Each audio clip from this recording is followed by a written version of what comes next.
અમરેલીના મોટા ગોખરવાડા ગામે સમસ્ત સાગઠિયા પરિવાર દ્વારા રામદેવજી મહારાજનો પાટોત્સવ ઉજવવામાં આવ્યો હતો, જેમાં ઝાંઝરકા સોગણ મંદિરના ગાદીપતિ અને ગઢડાના ધારાસભ્ય શંભુનાથ ટુંડિયા ઉપસ્થિત રહ્યા હતા। પાઠોત્સવ દરમિયાન ગાદીપતિ શંભુનાથ બાપુના ખૂબ ભાવપૂર્વક સામૈયા કરવામાં આવ્યા હતા। સાથે સાથે રામદેવપીરના મંદિરમાં જ રામદેવજી મહારાજના પાઠ કરવામાં આવ્યા હતા, જેના દર્શને સમસ્ત ગ્રામજનો પધાર્યા હતા। શામજી સાગઠિયા દ્વારા પધારેલ મહેમાનોનું સ્વાગત કરાયું હતું અને ગાદીપતિ બાપુના આશીર્વાદ પ્રાપ્ત કર્યા હતા। આજરોજ ગોખરવાડા ખાતે ભાઈ શ્યામજીભાઈ સાગઠિયાને ત્યાં વર્ષોથી ભગવાન રામદેવજી મહારાજનું એમના બાપ દાદાઓ વખતનું ભગવાનનું મંદિર આવેલું છે અને એ મંદિરમાં આજે પોષ સુદ બીજનો ભગવાન રામદેવજી મહારાજનો પાટોત્સવ છે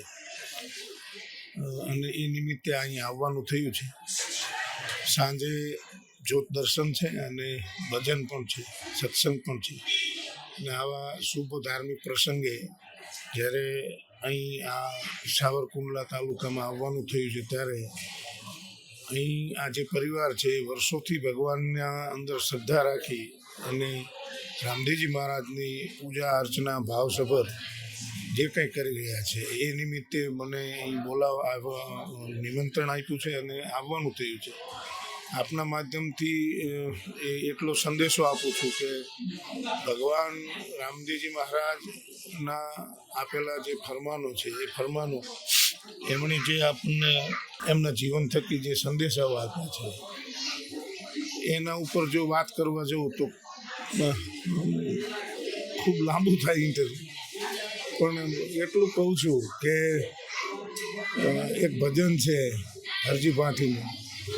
ચડો ચડો અજમલના રામ એકવાર ગોડલે જીન ધરો,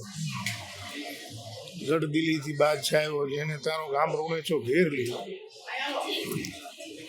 અને એ ભજન